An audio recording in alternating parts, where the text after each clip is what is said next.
Hello team, welcome to another ATP Geopolitics video and myself, Jonathan MS Pearce. Ukraine War News Update, second, third part thereof, depending on which order I get these out in. This is a military aid video, and we're going to start with Zelensky has been all around Europe today, yesterday, tomorrow. He has seen Starmer, I think he's in Paris right now as we speak.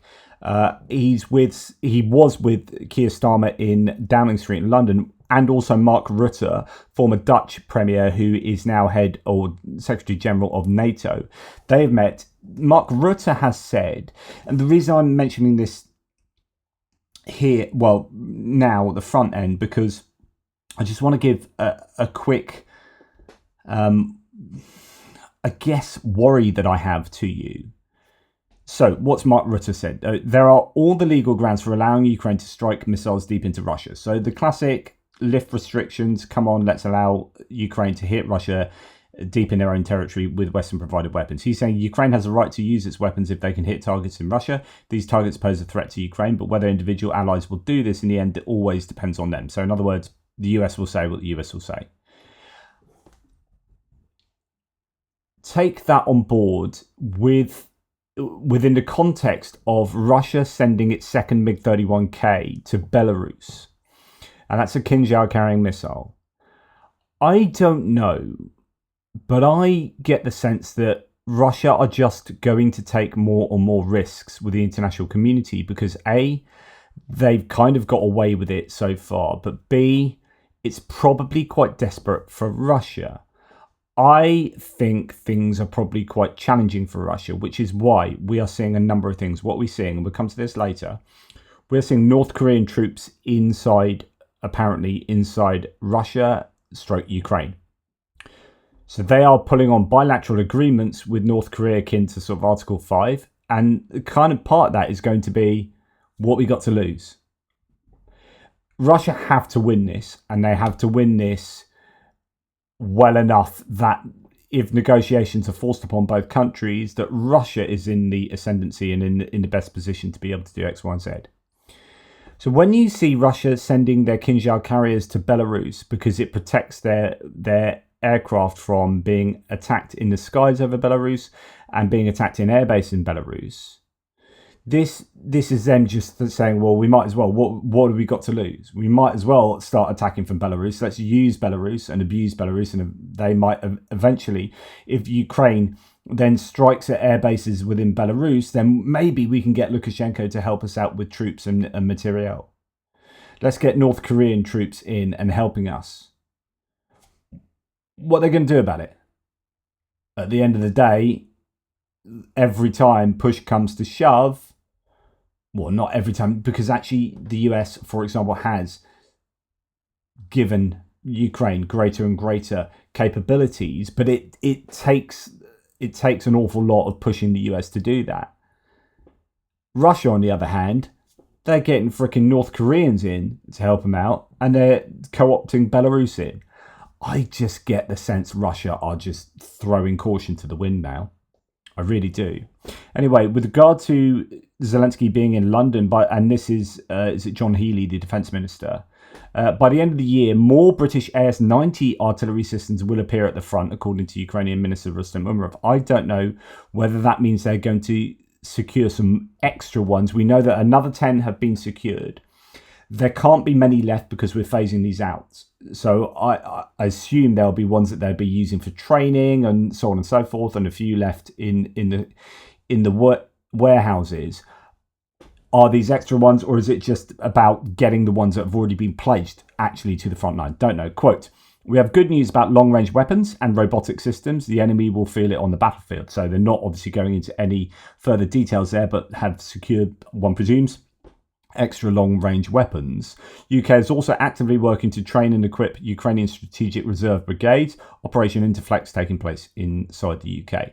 Okay, now here we hear the Times reporting that British military chiefs are considering sending troops to Ukraine to train soldiers in secluded locations to help Kiev's recruitment efforts. Under the plans being discussed, small groups of British military trainers would travel to the west of the country to provide intensive basic training to the new recruits before they head to the front line in the east. This would solve the problem, the logistical issues that come with sending Ukrainian troops to UK bases for training and save money, according to two sources with knowledge of the talks. This will save the UK money. We're not having to transport Ukrainian troops over to us, put them up, give them food and so on and so forth. We send our troops over to there. There will be issues with that being a risk. You've got to risk manage that, but interesting. Right, the Bundestag, who knew? Bundestag approved the allocation of an additional 400 million euros of military support to Ukraine in 2024. This is exactly what German aid to Ukraine has talked about previously, and I've talked about, which is the idea that they're halving their budget for the next year, which this will fit into that the next financial year, as far as I understand. The halving of the budget is only halving what it's a kind of not comparing apples to apples. It's apples to bricks, where the previous year had been, say, 8 billion, but actually it started off lower and they add stuff to it. And then they started off, half as much as what had eventually been given the previous year. Yeah, but actually you need to compare that to what the baseline figure was. And there is this understanding that is the baseline minimum, and the Bundestag could well approve packages on top of that, which would add to that, and you could end up getting to the same point that the Germans were at the end of last financial year, which was $8 billion or whatever it was, right? So here we have an example of the Germans doing exactly that, adding to what was baseline promised. Okay, German aid to Ukraine then says, and we're going to read through this, quite interesting this. Last year in particular, there were repeated discussions about the usefulness of the Leopard 1A5 main battle tanks supplied by Germany. I can't remember if I discussed this with you yesterday, but I certainly didn't get to the end. There are a few bits in here anyway. I might have just read it to myself. Anyway, I digress. The Leopard 1A5 main battle tanks supplied to Germany. So these are old German tanks that have been upgraded, but they're probably equivalent in their original forms to the kind of T60 range tanks. Supplied by Germany, the Netherlands and Denmark, actually are to the AFU. The relatively thin armour in particular was repeatedly highlighted, so this was a big worry. Firstly, yes, there are plenty of reports that during the day certain units use the Leopard 105 main battle tanks almost exclusively practically as artillery pieces, and tend to use Soviet tanks whose armour is thicker for direct attacks on Russian positions, since the threat from loitering munitions is too high during the day. However, there are also upsides which need to be highlighted. Compared to many Soviet tanks, the Leopard 105s are fast, manoeuvrable, and have modern optics, received upgrades like more modern sensors, and have much longer range. Ukrainian soldiers have repeatedly reported that they can engage Russian tanks far beyond the enemy's range. This is achieved through, for example, superior optics and fire control systems. This is something I've said about all of the equipment that is essentially provided to Ukraine, gives them this kind of advantage when they're being updated with much better fire control systems and optics. But the reason for my tweet is to talk about the relatively thin armour once again, and to counter this thin armour and better protect the crews against all kinds of threats. The Ukrainians are working hard with the Ukrainian industry to equip the Leopard 105s with additional reactive armour, so ERA, explosive reactive armour, and anti-drone nets. In late November 2023, Ukraine suffered the first confirmed loss of a Leopard 105 main battle tank on the field south of Andriivka in Luhansk Oblast after the crew drove into an open field. Since then, Ukraine has lost at least 4 additional 1A5s. 3 of the losses had none of the upgrades mentioned above installed, and the last loss had all of these upgrades and was made public on Monday through a small Russian Telegram channel. Let's focus on the tweet in German I quoted here. Arthur Weigand, who published this tweet, is a German journalist who was, for example, also involved in the translator-interpreter in the Leopard 1 training of Ukrainian soldiers in 2023. Since then, he stayed in contact with various crews and is raising funds again and again to buy equipment like personal equipment, Starlinks, drones, cars, and more for the Leopard 1A5 crews. I emphasise this to underline that he's a very reliable source in my eyes. Back to the armour of the Leopard 1A5s, a question that many people still have is how safe is the crew in the event of a direct hit. On Sunday, he published a tweet announcing he had received a video message from a soldier friend of his. His Leopard 105 had been completely destroyed, but the crew had actually survived and managed to escape to safety. There is currently no video of that event published. I had a little chat with him about it, and he said that the tank took a direct hit from accumulative ammunition and the crew still survived. And we're talking about a Leopard 105 without additional reactive armour, unlike the videos shown. In the other cases documented so far, the hatches were also open, which indicates that the crews there were able to get to safety after being hit.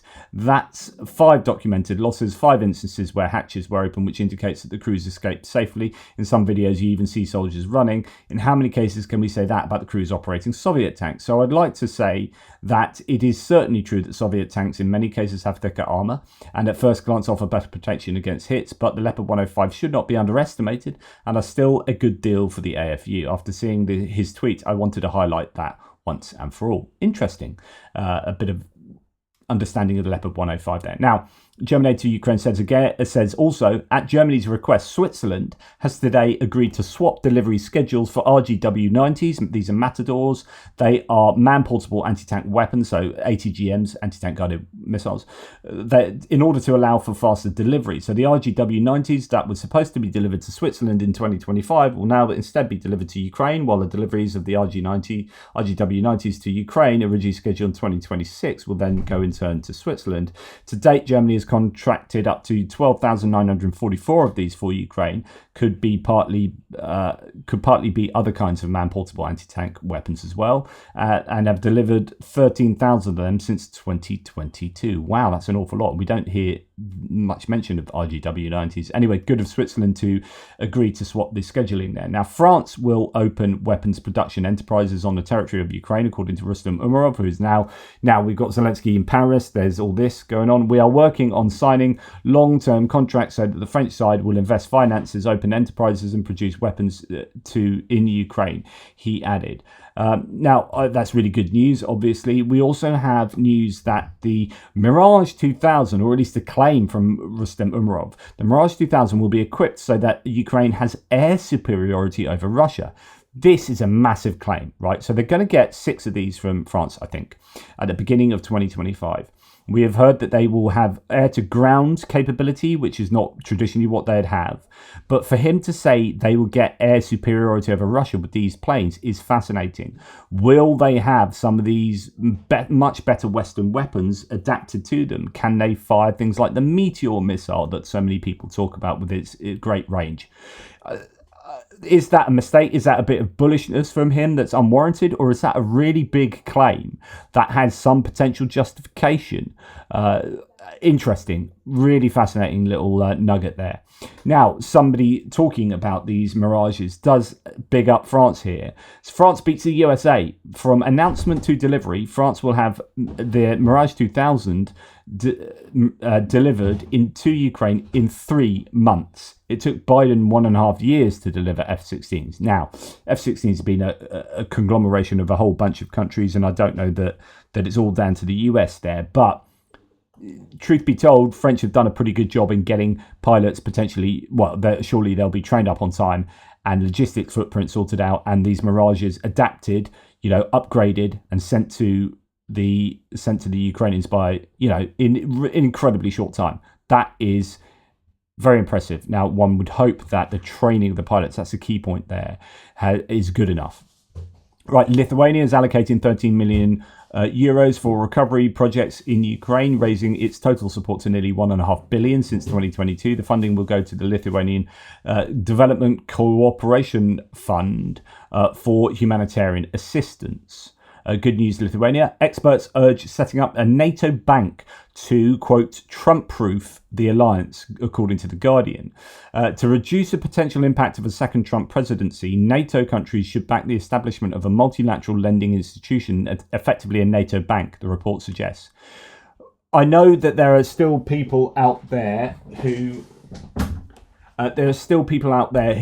think that Trump is going to be the best thing since sliced bread for Ukraine, or a better option for Ukraine than Harris and the Democrats. I would massively disagree, and I would also back my claim up that I'm in good company there, because it turns out that NATO and most of the Western allied leaders of Ukraine are worried about a Trump Trump administration. This has been very overtly, really communicated by an awful lot of people. This isn't just me as some kind of lefty liberal whinging on the internet that, oh, poor world, Trump's going to get in charge. No, it's not Trump derangement syndrome as some people accuse me of having. It's like, A, listen to what he's bloody said. Just listen to his words. Listen to what he hasn't said. Listen to Kamala Harris's words on Putin being a murderous dictator. Do you hear that from Trump and Vance? No. So listen to their words, and then listen to and all the people around them and all their strategists around them, etc., etc. And then listen to other rulers around the world who are worried about this. It's been a worry for a couple of years now. So NATO people are looking to get a NATO bank up to sort of sidestep issues that might turn up with a potential Trump presidency, where he might just stop funding stuff NATO associated. It's not a case of pulling out of NATO, as some people have claimed, but just defunding NATO activities, etc., etc. Okay, Wild Hornets, one of the non-profit drone manufacturers in Ukraine, has said they produce 15,000 Wild Hornets drones. These are decent drones. When we hear that there is one drone manufacturer pumping out 100,000 a month, these guys are much smaller, but I think they do loads of really good R&D. Totally have a lot to do with Wild Hornets. I've interviewed them a number of times. But anyway, 15,000 Wild Hornets drones and $1.23 billion worth of destroyed Russian equipment. Wow. So they've handed over 15,000 Wild Hornets, and the calculation is that they've done that much damage. That is absolutely huge. Anti-air drones, which have already downed 200 Russian reconnaissance wings. Wow. 200 reconnaissance drones taken down by Wild Hornets anti-air drones. Largest FPV drone in Ukraine, the Hornet Queen, with over 600 units deployed at the front. Wow. This is absolutely incredible.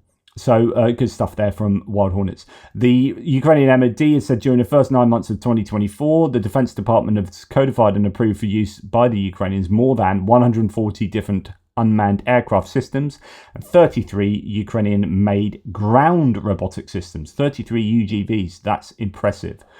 So the drone domain is burgeoning.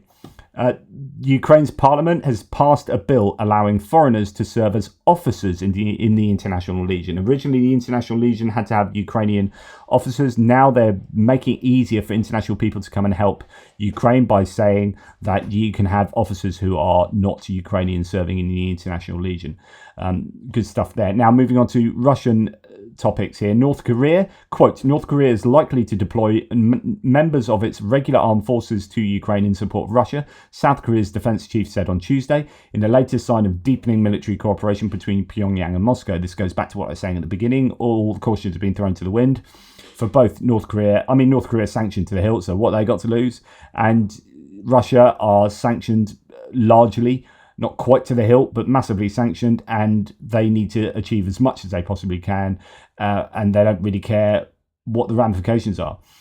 Quote, as Russia and North Korea have signed a mutual treaty akin to a military alliance, the possibility of such a deployment is highly likely, says Defense Minister Kim Yong-hyun, which I've told you about before, and then we hear this. And this is from The Guardian. North Korean military engineers have been deployed to help Russia target Ukraine with ballistic missiles, and North Koreans operating in occupied areas of Ukraine have already been killed, according to The Guardian. There are dozens of North Koreans behind Russian lines in teams that, quote, support launcher systems for the KN-23 missiles. So those are ballistic missiles that they use to cause all sorts of problems. So you can go and read that in The Guardian. North Koreans deployed alongside Russian troops in Ukraine, sources say. This is a big old problem, and I think it is a sign of an escalation. This is an escalation. So why, I don't know why, for example, the US don't go, hang on, you've escalated, now we're going to allow strikes inside Russia. To me, this is escalatory. We're always thinking about, what do we do? Oh, we're okay doing it. Oh, we shouldn't do that. Oh, what do you think Russia were thinking about that? Oh, but not do that. They might escalate a bit. Meanwhile, Russia are just sending any old crap into Ukraine. Yeah, North Koreans, let's get some Iranians. We're going to send our planes over to Belarus, and we're going to fly from Belarus, and yeah, screw you. The West don't care because you guys are too scared, and you're thinking about us escalating because of what you do. Well, we're doing what we like. Blows my mind. Ramzan Kadyrov announced on his Telegram channel, and again, when we go back to things are desperate, like I think things are desperate for Russia. They are having some success on the Ukrainian front lines, of course they are, and things are desperate for the Ukrainians. Like I always say, as desperate as it is for the Russians, the same can be said for the Ukrainians, right? But I think that there are so many signs that the Russians are in deep trouble, and this is getting troops from North Korea, right? You wouldn't have thought that would have ever happened 3 years ago. Come on. Getting troops from North Korea. 2, getting Chechens to send people that they've put in prison, the convicts. Ramzan Kadyrov announced on his Telegram channel, that young people in the Chechen Republic who are brought to administrative responsibility for minor offences will now be sent to fight in the Special Military Operations Zone. He added that a new regiment of 2,500 personnel will be formed and used for this purpose, ensuring that, quote, there will be places for everyone. So Chechnya is now coming up with goods for the Russians because they need troops. You can bet your bottom dollar that this has come from pressure from Russia. Africans recruited to work in Russia say they have been duped into building drones for use in Ukraine, says Associated Press. The social media ads promised the young African woman a free plane ticket, money, and a faraway adventure in Europe. Just complete a computer game with a 100-word Russian vocabulary test. But instead of a work-study program in fields like hospitality and catering, some of them learned only after arriving on the steppes of Russia's Tatarstan region that they would be toiling in a factory to make weapons of war, assembling thousands of Iranian-designed attack drones to be launched into Ukraine. And we've reported that from exactly that place before. And there was an interview with an African woman there, or she was sourced in an article. I remember doing that ages ago, and remember that was also targeted, that place. What's her name? Oh, I forget the name of the place. But anyway, it's quite a long way away, and it was hit with 2 drones, I think, on one night. One was an aeroplane drone, at least, and it landed just between the dormitory and another building, maybe 2 dormitories. And that was a kind of shot across the bows, and I was expecting that establishment to get far more attention because it builds the Russian version of the Shahid drones, and yet we haven't seen that be attacked since then. And maybe they've loaded it with electronic warfare and air defences. I don't know, because this is going to be surely one of the main facilities that could be hit. It's not like these huge defence manufacturing factories and forges and whatnot, which have really big buildings, quite difficult probably to do massive damage to. This will be a much smaller place with manufacturing facilities for more high-tech, smaller things like the Shahid drone that you could probably do a lot more damage to with smaller warheads and so on and so forth. So it amazes me that they haven't gone at that facility again, the Ukrainians. They haven't targeted it again. Anyway, that's enough from me. Thank you very much for watching. Please like, subscribe, and share. I'm going to try and get my mapping update done in a little bit, but I'm having some trouble with some automation issues. If I do, I'll let you know. Take care and speak soon. Toodle pips. Oh, and before I go, just a huge thank you to a bunch of people. Andreas Lurch, buy me a coffee. I haven't thanked people for ages. So and there are people I won't have time to thank. So this is like months worth of people. Cultist, Rob G, Will, Egon Fredrickson, Stephen Bendal, Stu Rat 007, someone, Abort Smarty, Hans B, Chris, Hans Henrik Alnejo, Dave Davis. Sorry for not getting back to you, Dave. You said you're over in the UK. I'd love to go out and buy me a pint. I think the time is gone now. I'm so sorry. L-Dub, Kevin Shell, Alan Powell, Kaylin, Terry Schneider, Marietta, Andrew, John P, as ever, Chris, Dan Smith, going to be interviewing him next week. He's traveling out to Ukraine to deliver some aid. Michael Shiozaki, W. Bin, thank you very much. Chris Ridd, Michael Shiozaki again, and someone else. So thank you so much to all those people. Really do appreciate it. And Michael Winkler as well. Thank you so much. Mark Biscuit always. So thank you guys. You are a legendary bunch of people. Really appreciate your support. Take care and speak to you soon.